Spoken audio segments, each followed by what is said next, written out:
Hey, what's going on, everybody? Today I want to talk about loot boxes and basically my point of view of loot boxes in general. So, the whole big thing involving loot boxes is loot boxes gambling? There's a couple of states in America that are trying to pass laws to make loot boxes a form of gambling, meaning that you can't buy a game that has a loot box transactions in it if you're 21 and over. But we'll see what happens with that. But, anyways, here are my thoughts on loot boxes. Now, I can see that loot boxes, in a way, it is gambling. When one gambles, you want to bet whatever amount of money on black in hopes the ball will land on black. If it doesn't, you lose that money that you gambled with. Same principle with loot boxes. When you spend real money on loot boxes, you hope to get the legendary item to show off to everybody.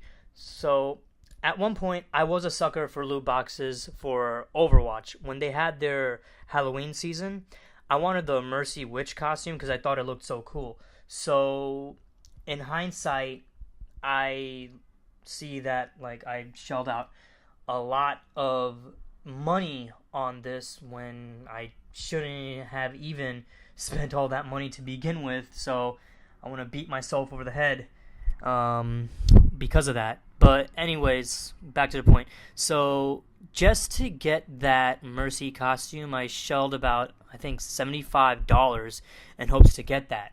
So I eventually got it, but I ended up with so many duplicates on top of that. So I spent a lot of money on something I barely use now. But again, that was my fault, and I know what I was getting into. But I don't mind loot boxes being in games if I can get the loot through in-game currency or completing challenges, like how Call of Duty implemented their loot box system in Call of Duty World War II.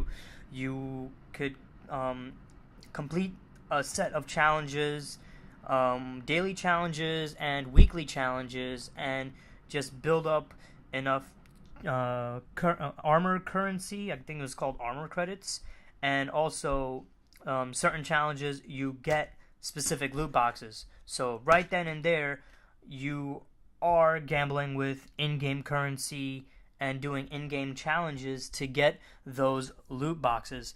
But yes, you could spend real money in COD to get loot boxes, but they're not all up in your face about it, which I'm fine with. No problem with that.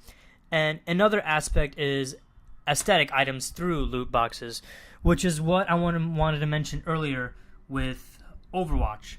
People out there spend a lot of money to get in-game attires because it's hard to get it and it looks cool. Like I said before, I want to get the Mercy Witch costume and show it off to everybody because I thought it looked cool. So the chance of getting some of these items are slim. So instead of boxes, just put a price on the attire itself so that people won't have to stress out with loot boxes.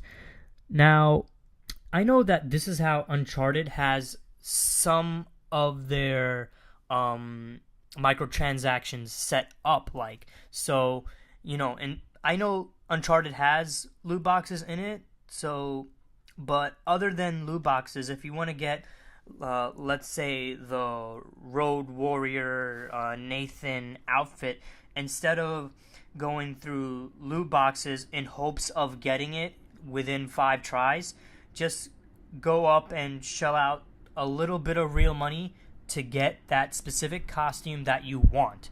So I like how Uncharted has that set up when it comes to microtransactions. Yes, there are loot boxes in Uncharted, but you don't need to do the loot boxes. You could just spend a little tiny bit of money to get the cool looking helmet or cool looking pirate costume, what have you.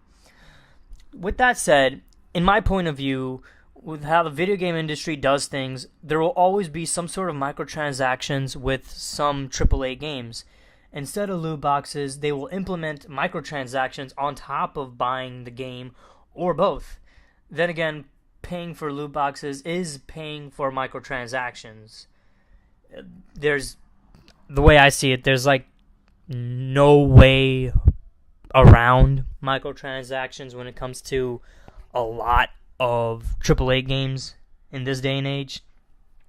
Now, I know I mentioned Red Dead Redemption 2 in my prior videos, but I'm going to talk a little bit about that again. Now, it's in development.